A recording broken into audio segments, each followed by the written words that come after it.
So today we are going to talk about resumes, and part of Connector is helping people with their resume, whether it is offering critiques or feedback or guiding them to where they can have a resume developed. Some people don't even have a resume when they start the program, so we can point them to resources.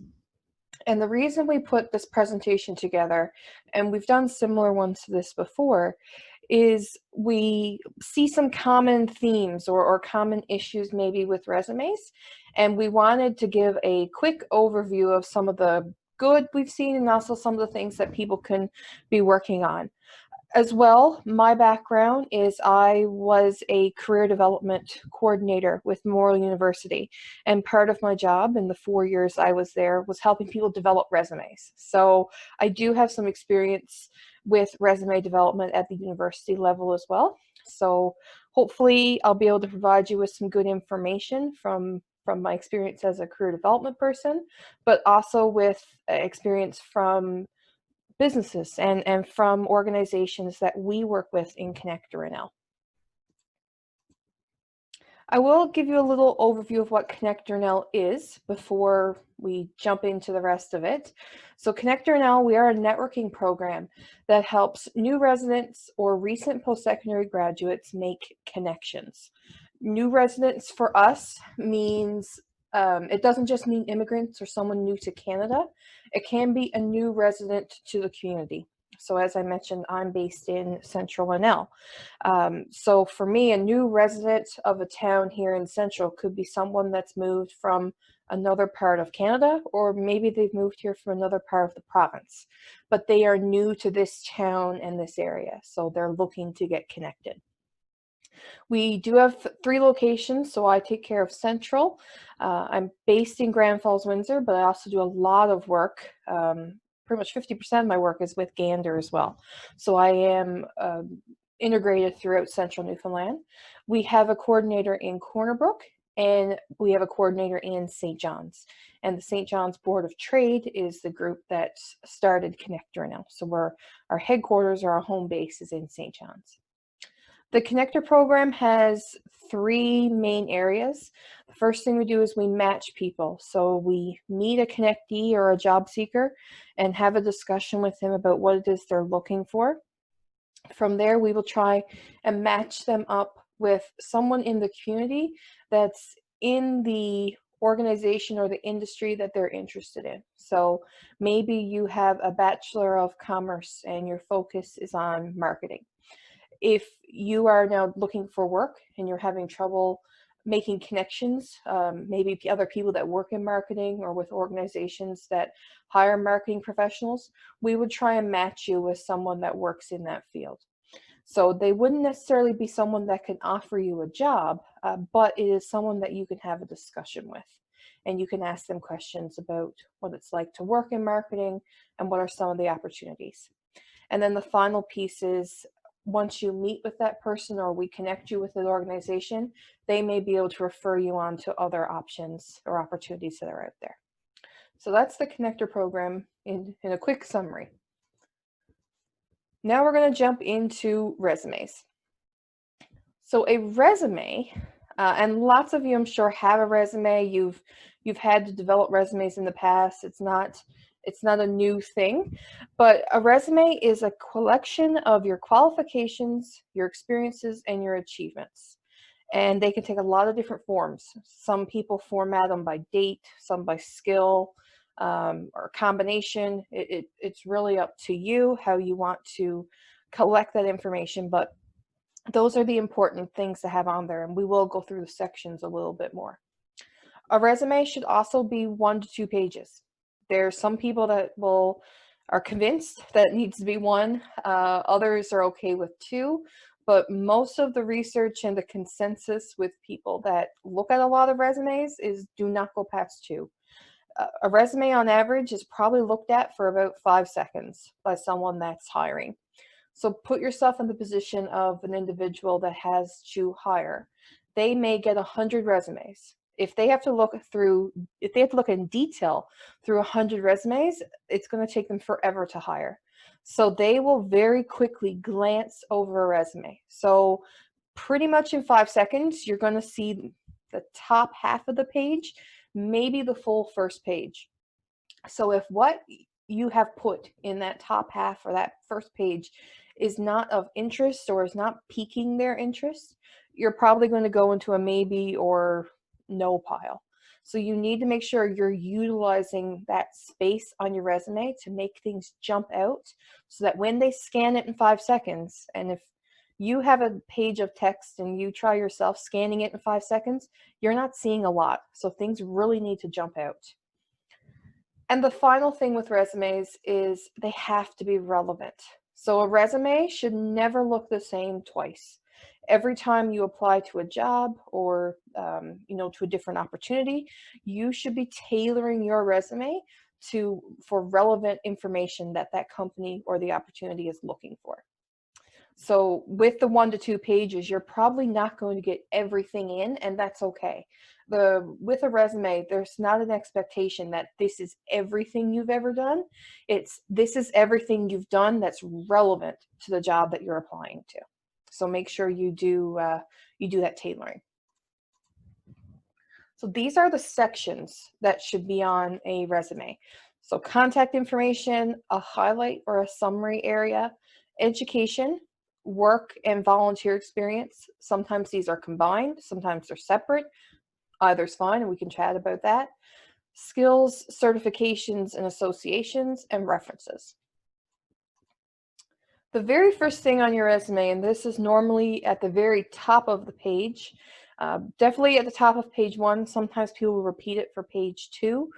And the reason people do that is if someone's printing a resume and yours is 2 pages and they're not printing back to back, if you have your contact information on both pages, if something happens when they print it and the pages get separated, they know, oh, this page 2 belongs to Ashley. So we can, attach it back to that person. But definitely needs to be at the top of page 1. What you want to include is your name. And if you go by a second name, or maybe you have a different spelling of your name, or you want to include information about how to pronounce it, you can include that here. A lot of people will put it in brackets. So commonly you'll see something like if your name was William, but you go by Will or Bill, you would put that in brackets because that's the name you commonly go by. You also want to include your phone number and a professional email that you check regularly. This can be a university email, so if you are at MUN or if you're at the College of North Atlantic or Academy Canada or Kean, you can use an email that you use with them, or it can be a Hotmail or a Gmail, but just make sure that it's professional. So it probably has your first and last name or your initials. Again, something people can recognize. You can also include your LinkedIn profile, or if you use an e-portfolio, you can put that here as well. What you don't include in your contact information, or really anywhere through your resume, is any of the personal identification details. So your birthday, your marital status, height, weight, race, residency, all of these things, they do not go on a resume. These are things that an employer cannot ask of you. They cannot judge you on these things. It goes against our human rights laws and lots of laws we have in the country to discriminate when hiring or for any other reason based on these things. So you do not have to include them. Same with photograph. You do not include a photograph on your resume. This may happen in other countries, and I've seen lots of resumes from other places in the world where a photograph is included. Same with marital status, but that is not a Canadian standard, so do not include that information on your resume. The other thing is social media links. We mentioned LinkedIn as something to include. What we mean by this is like personal Facebook pages. So if it has no professional purpose, don't include it.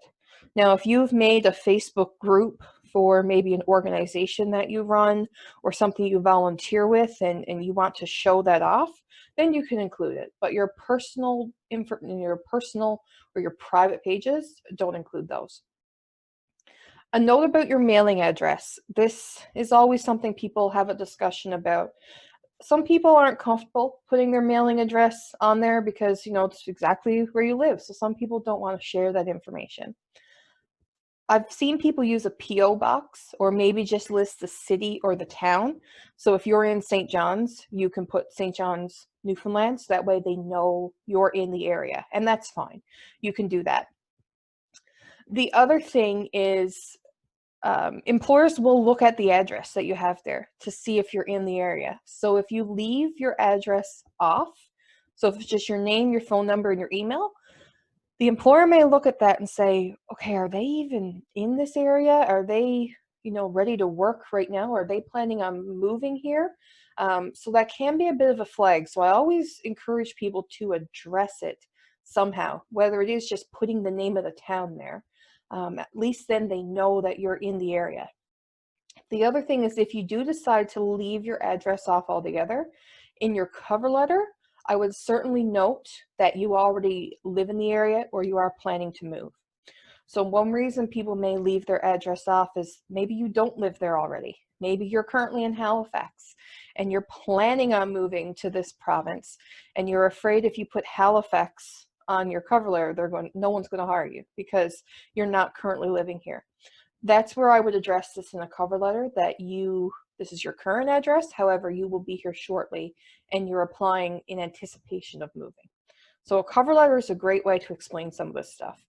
We don't get into cover letters too much in this one, or actually really at all, but if you had questions about cover letters, there are resources at the end that can help you with that. Now, I did see a question come in the chat. So if you split your time between two cities, you could put it there for both if you want. However, if you have an actual address at each location, I would probably use the address of the place that you're applying for the job in. So if you are applying for a job in Newfoundland or in St. John's, I would use your St. John's address because that's the actual address that you have. Again, in a cover letter, you could say that I may be traveling a little bit, or I may be out of town. However, I have two residencies, or I'm between two places. So I do have a location here and I have an address, but I may sometimes be in Ontario. However, if I begin working with you, I'm going to be able to, stay here. So if you have the address, I would put it there. Again, this is probably a situation where I would just say I live in St. John's, Newfoundland. If you put both there, they may question why you live in both, as opposed to if you just put one, then they know, okay, well, they're in St. John's enough to say that they live here. So that would be my recommendation. After your contact information, you want to have a highlight or a summary page or a summary section. Some people use bullet points, some people use a paragraph. It's really up to you. I'm personally a fan of bullet points because they're easier to scan. So if you have those 5 to 7 seconds, it's a lot easier to look through some bullet points than it is 7 sentences or 7 lines of text. With your highlight, there's kind of different ways you can approach it.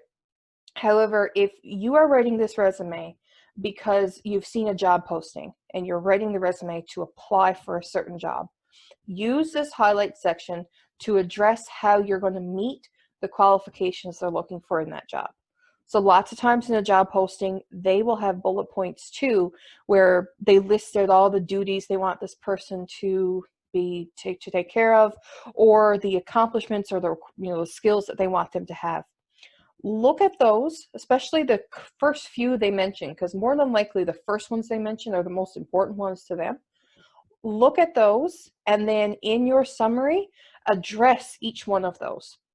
So you can see here in the description or on the slide that if the job ad is looking for the following things: 2 years experience working with customers, being mobile and working independently, and having a post-secondary degree in business. So that's the top 3 things this job ad is asking for. In your highlight section, you should find, okay, how can I answer these 3 things they're looking for? What have I done already? What education do I have? What skills do I have that answers these 3 bullet points that they've put out there? So you can write, and you can read there on the screen, but you can explain how you've delivered customer service, how you're used to working in remote locations, and then list your actual education that you have. The reason you do this is lots of people, if they see something that mirrors what they're looking for, they might pay attention to it more. It's a bit of a psychology thing, but mirroring behavior is something you hear about. And in this way, you're mirroring the job ad. So they're going to read this and say, oh, wow, that's exactly what we had in mind. That's what we put in our job ad. They're answering what we put there. So it may keep their eyes on your resume a little bit longer and then give you a chance for them to read down through the other sections. After the highlight section, people will normally put in education. Some people do put in their experience, and it's really up to you. But contact information and the highlight section will definitely be your first two, and after that, some people do reorder. So if you choose to put education next, include your program title. So if you have a major or a minor or a concentration, you can include that. Include where you studied and the location and the dates. The date can just be a month. It doesn't have to be the exact day you started and ended, but something like September to May is fine. If you have graduated or if you've even begun a post-secondary program, you don't need to put your high school. The assumption is you have a high school degree or you've done something like your GED to get into university, so you don't need to include high school. With that said, if you are 18 or 19 years old and you've just started university, you can still leave your high school on there because some of your other experiences that you're going to mention were probably related to your time in high school. So you can leave it there. But normally once you've been in university for a year or two, your high school education can probably drop off. You'll want to list your education in reverse chronological order. So what that means is the most recent thing or the thing you're currently doing is going first. And then everything else, work your way back until you're done. And also, if you've completed a thesis or research as part of your degree, you can put that there as well. It can just be a short line because you might want to talk about that more later, maybe in some of your certifications or your skills. Or maybe you've worked as part of the thesis or research you've done. You might have had a student job or you've been a TA around it. But if you want to put a little brief description there, you can. So at the bottom, you can see an example. This one's mine, so this is something that's on my resume. So I have a Bachelor of Arts. My major was psychology. My minor was business. And those are the dates. With anytime you're listing dates, you can either spell out the date or you can use an abbreviation. Either's fine. Just for consistency, whichever one you pick, follow that format throughout. Same with how you list cities and towns. So I use Memorial University, comma, this town, comma, and then the province. And then I had a quick line there about coursework. The next thing is your work and your volunteer experience. Whether you separate these or combine them, how you format them would really look the same. If you do want to format them, you can use a combined heading. So you could say work and volunteer experience, or you could just say relevant experience. I know when I was going to university, I volunteered a lot, and I volunteered at a lot of different things. So when I graduated and was looking for work, I found that sometimes my volunteer experience was in areas more closely linked to the types of jobs I wanted full-time than what my actual work experience was as a student, because I worked a lot of retail. So I wasn't looking to get into retail or necessarily customer service type roles full-time. I was looking at different things. So I found my volunteer experience sometimes was more relevant to what I was looking for than what my work experience was. So you could use something like a relevant experience heading. No matter how you title this, what you would include for each one of those experiences is your job title or the title of the role that you had, the company or the organization you worked for, the location, the start and end dates, and then you want to include 3 or 4 points about the duties that you had in that role. So this could be things you were hired to do or projects that you were assigned.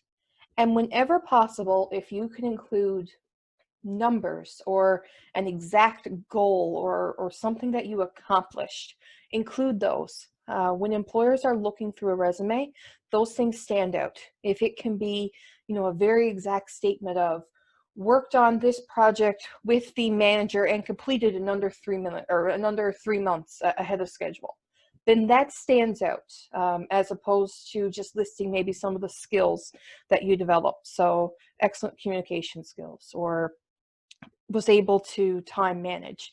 Give examples of what you actually did or what you gained through that job. Again, keep in mind the job that you're applying to, so you don't have to list every work or volunteer experience that you had, but focus on what will be most applicable to the job or the organization you want to work for. 1 second, my mouth is dry. Another thing with this too is some people will combine jobs. So if you have worked for a number of different retail organizations, or maybe you've been working at different restaurants, maybe there's been 3 or 4 over a 5-year period. If you've had really similar duties through all of them, you can combine it together. So you could put your job title, and then below it you could list all the companies and your start and end dates. And then the duties would kind of, if you list the duties, the assumption would be, I had these duties at all these jobs, instead of listing each job out and then 3 or 4 bullet points and then pretty much repeating yourself for the next couple ones. So if that makes sense for you, you can do it. It's fine. It's just a great way to save space. And remember again, and always remember, resume, 1 to 2 pages. So pick what's relevant and pick the duties that are relevant to the job you're applying to. Or if you're sending this and you're not replying to a job ad, so maybe, excuse me, maybe you're just applying in hopes of landing something with a company. Think about what that company wants. What are they looking for? What do you think they'd be interested in seeing? And put that on your resume. This section, I combined it. It doesn't, this could be 3 separate sections. Maybe you just choose one. It is really up to you and what suits you best. But skills, certifications, and associations. Again, think about the relevancy and recency. I hadn't mentioned this already, but if you have a lot of experiences, and maybe a lot of them are relevant, always look towards the ones that are probably most recent. And again, relevancy is very important too. But if they're all relevant, or maybe you've done the same thing at multiple jobs for 5 years, pick the most recent ones. With this section, it can be one or multiple, as I said. So with skills, this is something that you obtain through education or your experience, and not something that's really already listed on your resume. So, this is something new. You're not rehashing things you've already put throughout. And have your specific examples there. So, Sage 50, maybe that's a skill you have. C++, fluency in French. You don't have to necessarily put there how you obtain them in this section. That's something you'd have more with your experiences. So maybe you were a volunteer with the French Association or one of the French clubs at Memorial. So if that was a skill you gained through there, you could put that under that experience section. This is more point form, quick things. What skills do I have? Again, think about what they've asked for in a job posting. And if you can match those, put them there. With certifications, this is not education. So these are maybe shorter programs or a training program you did. Some may require you to recertify. If that's the case, only include things that are up to date. So first aid, driver's license. That's where these sorts of certifications would go. So again, you wouldn't put first aid in education, but you would put it here. Always going back to that job ad. If they ask that you have a certain class license in this job and you have it, this is where you put that certification. Associations is one I don't see on resumes a lot, but I know people are associated with different groups, so it is a great section to put on your resume. And it's things that are linked to accreditation or interest, and it can be any level. It could be provincially right to internationally. You should be a current member though. So don't list associations or groups that you were a member with. Think of what you currently are a member with. So it could be something like, and a PEng would kind of be a certification as well, but maybe you're with an engineering society. You could be with the Board of Trade. Maybe you're part of Rotary or Toastmasters, Kiwanis, all these different groups.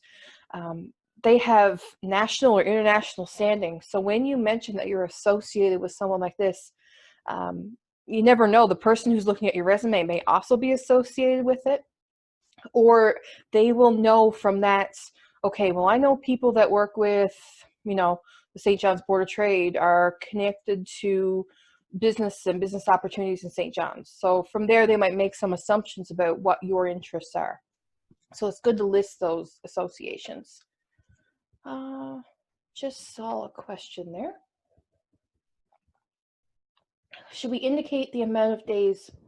No, you don't. For your trainings, you don't have to indicate days. So this is more about the certification you received. Just make sure you include the exact title. So I mentioned their first aid. First aid, there's probably about 10 different types of first aid certifications you can get. So was it emergency? Was it standard? Was it first responder? Was it emergency medical responder? So be exact with your title, but you don't necessarily have to list, I did emergency first aid, which was 1 day, 8 hours, or standard first aid was 2 day, 16 hours. Just focus on the title. Okay, I'm going to go on to the next one because I think this is the last, this is the last section. So references. No matter the order that you put the information on your resume, the last section is always references. The most important thing with a reference is you must contact your references before you list them. So if you are going to put your references' name and email on your resume, you have to let them know that you're going to do that. It's even better if you can let them know what you're applying for. So maybe send them a copy of the job posting, or just let them know in general, I'm going to be sending out a couple of resumes in this industry. I'm going to put your name there. One, is that okay?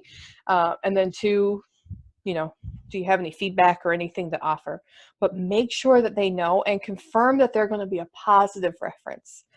I have seen this before where some people put a reference on their resume. They do not let the reference know that they're going to be put on the resume. And then when the employer or their potential employer calls that reference, it wasn't a good relationship. And the job seeker assumed that the reference was going to give them a positive reference, and they didn't. And that can cost you the job. So one, let them know you're doing it, and then confirm that, okay, you're okay with giving me a reference. You're confident in sharing my positive skills, and that, is there anything maybe you want to talk about? You can always ask your reference, what do you think you'd want to share with them? What part of our relationship would you like to share with them? What skills do you think? And you can even tell the reference, this is the type of job I'm applying to. This is what they're looking for. So make sure the reference can talk to those skills. Your references can be listed on a separate page, so it doesn't count towards that 1 to 2 page limit. The other thing is, it's very common to just say references available upon request. So the thing about adding your references to your resume, you pretty much only do that if it states in the job ad you have to include your references. Sometimes you will see that, but if they don't say include references, I just put references available upon request. That way you're not sharing your references' contact details publicly. And then it's also a way for you to kind of check on your resume status. So lots of times if someone comes back and says, oh, can you send me your references? That means, one, they've looked at your resume and you're probably moving through the job process a little bit more.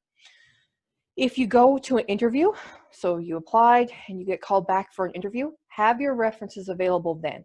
You can put them on a separate sheet. That's the best way to do it. Or just have them readily available so you could fire the interview panel email really quickly following that with your references.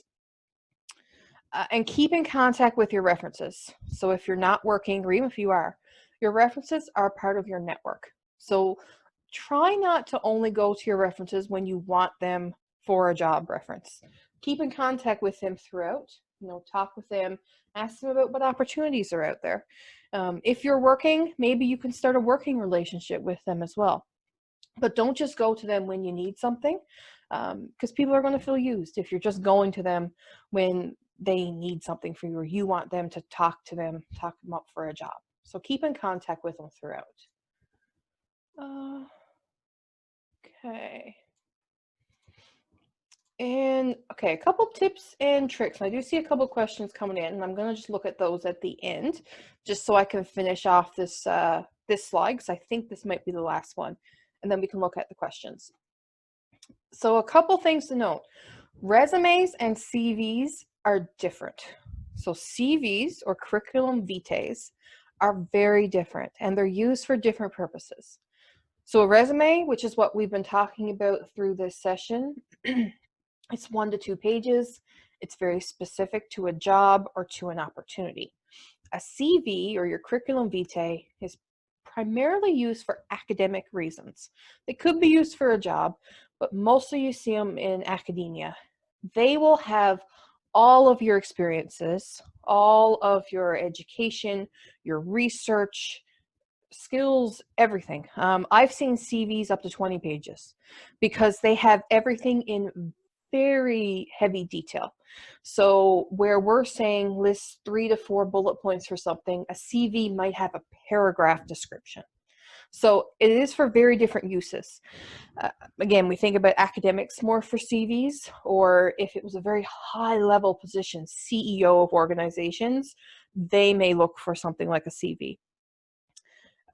That's the difference between the two. If you have a CV right now and you're applying to positions that would look for a resume, you'll really want to look at developing a resume. Now, you can convert your CV to a resume and vice versa. You definitely use one to help build the other, but they are different. So if you have a 7-page CV and you're applying for an entry-level position with an organization, or a position that's looking for maybe 2 years experience, use a resume. The CV is quite long, and going back to that 5 to 7 seconds, if an employer sees a document come across their desk that's 7 to 8 pages, they're not going to look at anything more than that, first half of the page. So you're not doing yourself any favors by having that really long document. Use something that's more condensed. It's okay to have style, and this really goes for resumes or CVs. It is okay to have style, but be consistent. So as I mentioned before about formatting your dates, if you're going to abbreviate, do it throughout. If you're going to spell them out, that's fine too. Your bullet points. Don't use dots in one area and squares in another, or change your font size, or all these things. Just it really jumps off the page, but not in a good way.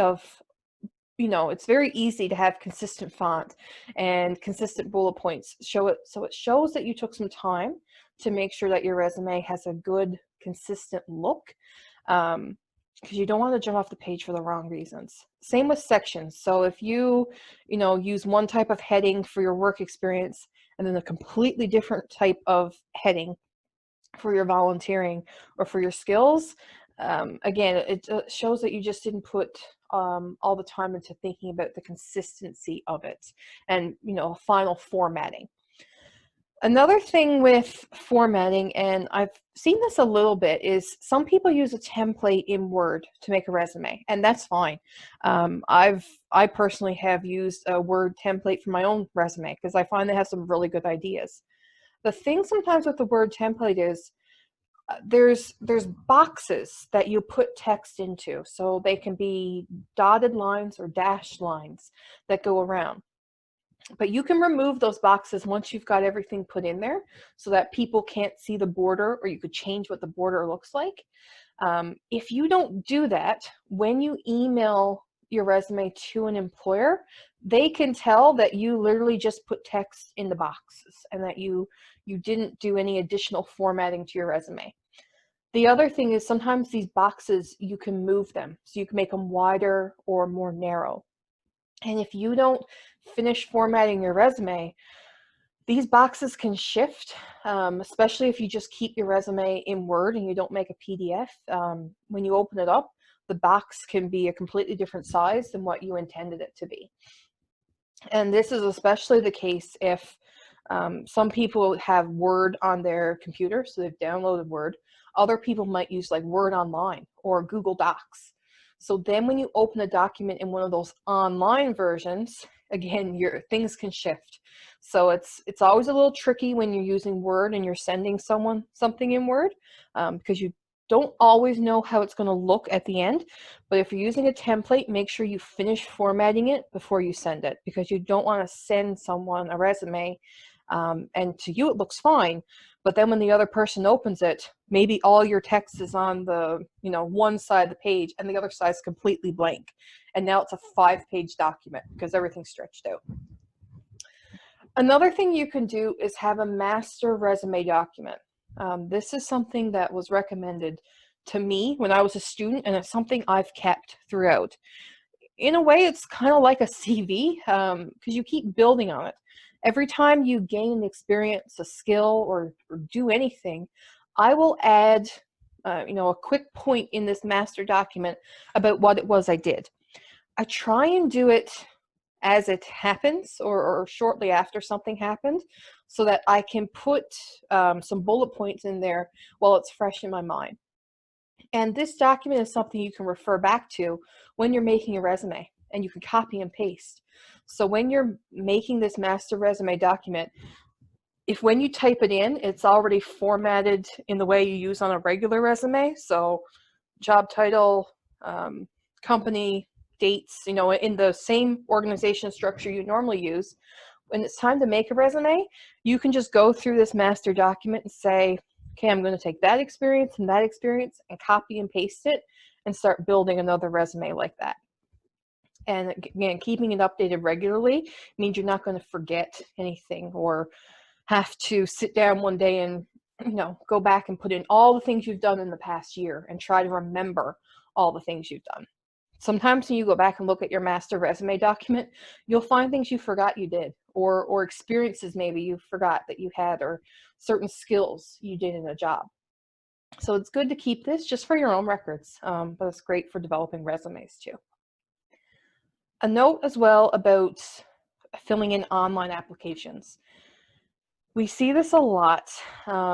Even if you meet a recruiter or you meet someone maybe at a job fair, lots of times they'll tell you, okay, go apply online, because that's how they take in resumes. If you're going to upload your resume, PDF is great in this, but you can't upload Word at the same time. Normally when you upload your resume, they still will take you through a page or a section on the online application where you can put information into a text box. Some people skip this over because they think, well, it's all on my resume anyways. The thing is, the online system that's being used, or the algorithm, whatever they want to call it, it doesn't always scan the resume first. Sometimes it scans the text box first. So even though you are repeating yourself, you can copy and paste what's on your resume into those text boxes. So still upload your resume, because ultimately someone will look at the resume that you submitted and is nicely formatted.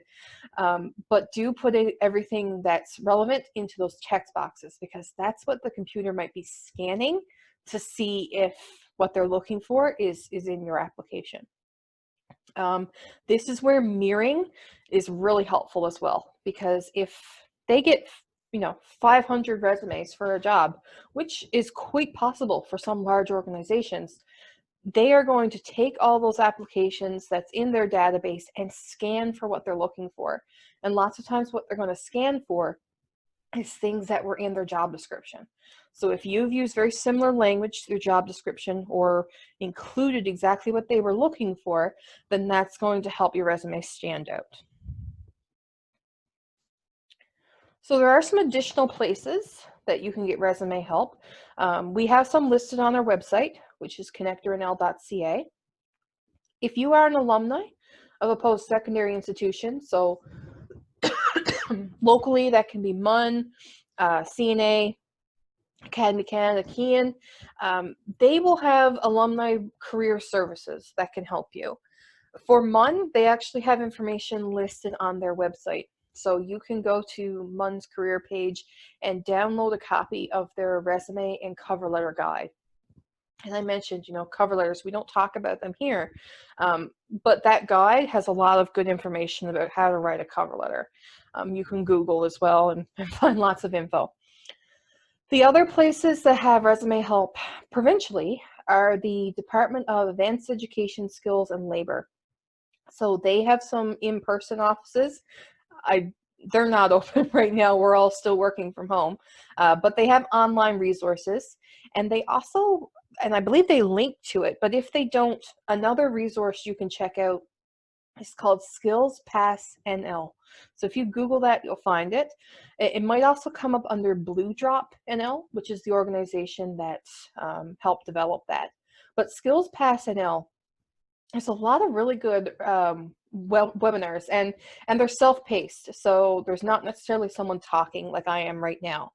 You're just following along with slides and content, and they cover off a lot of different career sessions. There's some on resumes and cover letters, general job search. They talk about interview skills. So go to the Skills Pass NL. You will have to make an account, but it is free, and check out what they have there and what they can help you with. And when we get back to more in-person times, you could reach out to Employment Options or an employment center in your area too. And that is it for me.